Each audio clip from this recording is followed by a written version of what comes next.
Hola espectadores, soy un hombre de unos 35 años que vive en Busan. Mi historia trata sobre mi padre, y es un hecho real que fue a la vez aterrador y agridulce.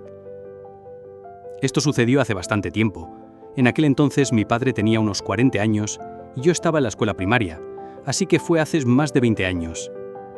Recientemente, tras el fallecimiento de mi padre, mi madre me contó una historia realmente impactante.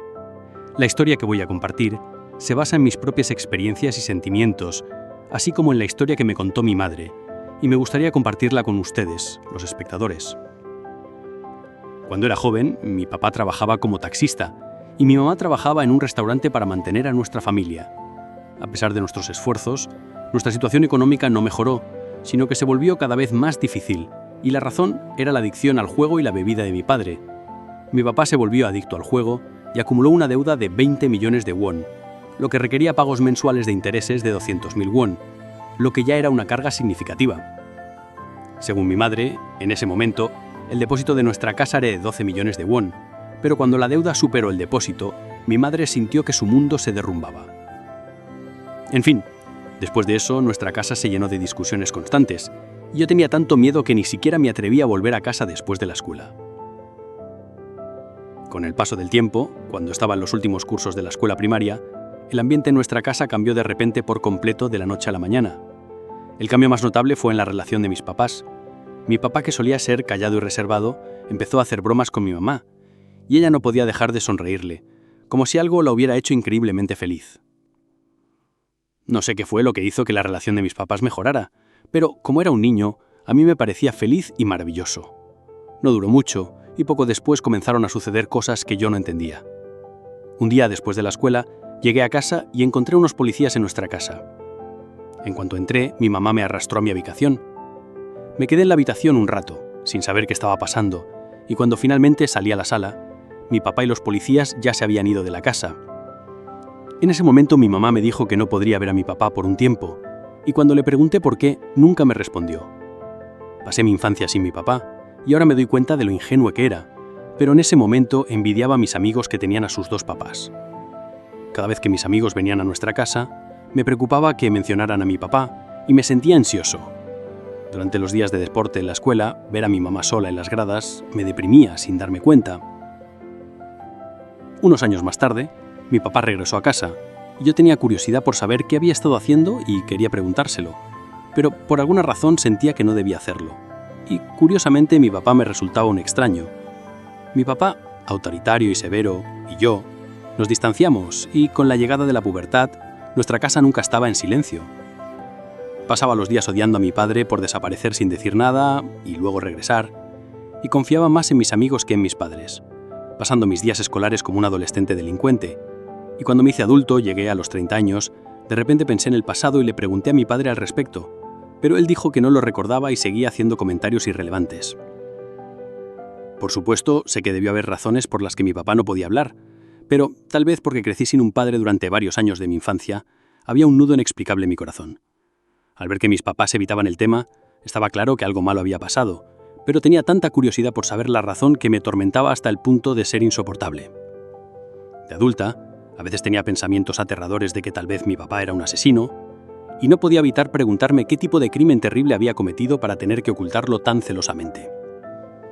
Mis dudas sobre mi padre eran infinitas, y antes de que pudiera escuchar la historia de su propia boca, mi mamá tuvo que soportar un acontecimiento devastador. Fue la noticia de que mi padre tenía cáncer y que había avanzado hasta el punto de que la cirugía ya no era una opción.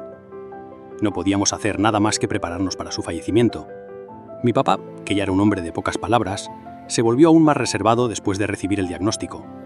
Mi mamá y yo hicimos todo lo posible por estar a su lado, pero era un hombre testarudo e insistió en quedarse en casa. Al final mi papá falleció tras luchar contra el cáncer y solo después de su muerte empecé a comprender la vida que había llevado. Durante su funeral me di cuenta de que la mayoría de los dolientes estaban ahí para recibir dinero de mi papá o simplemente para beber, en lugar de consolarlo verdaderamente. Esto me dejó con un sentimiento de amargura y confusión.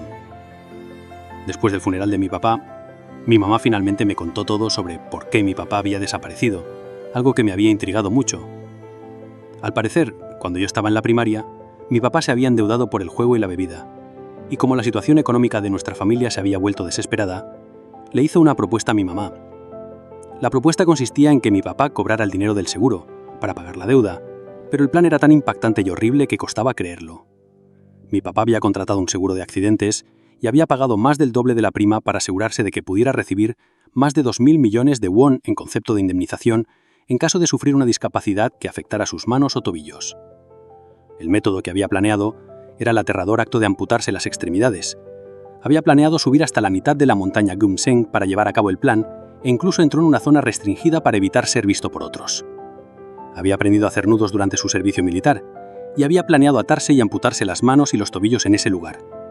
Pero el horrible plan finalmente fracasó. Casualmente, un excursionista que pasaba por allí descubrió a mi papá en ese momento y lo denunció inmediatamente. Mi papá, aparentemente nervioso, mintió diciendo que lo habían secuestrado y lo habían llevado allí contra su voluntad. La policía comenzó a investigar el caso como un simple robo, pero a través de los registros del seguro de mi papá y una prueba con el detector de mentiras, lo interrogaron incesantemente y finalmente confesó que había planeado el fraude al seguro. Al parecer, mi papá no era un criminal primerizo, y había muchos registros sospechosos de seguros del pasado. Después de que la policía investigó, descubrieron todos los registros de fraudes de seguro del pasado, por lo que la sentencia tuvo que aumentarse. Mi papá fue condenado a prisión y yo terminé viviendo con mi mamá sin saber por qué. Mi madre también dijo que mi papá había ideado un plan tan horrible y espantoso por el deseo de criarme en un entorno mejor, pero el hecho de que llegara al extremo de cortar su propia foto para reclamar el dinero del seguro era aterrador y espantoso. Y el hecho de que mi madre supiera todo esto y no detuviera a mi papá me hizo pensar que tal vez su deseo de dinero era más fuerte que su preocupación por su salud, lo cual era un pensamiento aterrador. No entiendo por completo las intenciones de mi madre en contarme esta historia tan tarde, pero ahora que sé toda la verdad, siento que puedo entender un poco el corazón de mi padre. Entiendo el corazón de un padre que quiere saldar sus deudas y proteger a su familia en un entorno mejor, pero pensar en mi padre tratando de obtener dinero a través de un método tan horrible y extraño es realmente amargo. También estoy a punto de casarme el año que viene, y me siento demasiado cauteloso como para ni siquiera mencionar esta historia a mi futura vergena. Pero ocultarla me parece incorrecto, y no sé qué decisión tomar. Espero que los espectadores juzguen mi historia, y también espero que cuando sea padre en el futuro, me esfuerce por ser un padre que no se avergüence de sí mismo, a diferencia de mi padre. Eso es todo por hoy. No olviden suscribirse y darle a me gusta. Nos vemos en el próximo vídeo.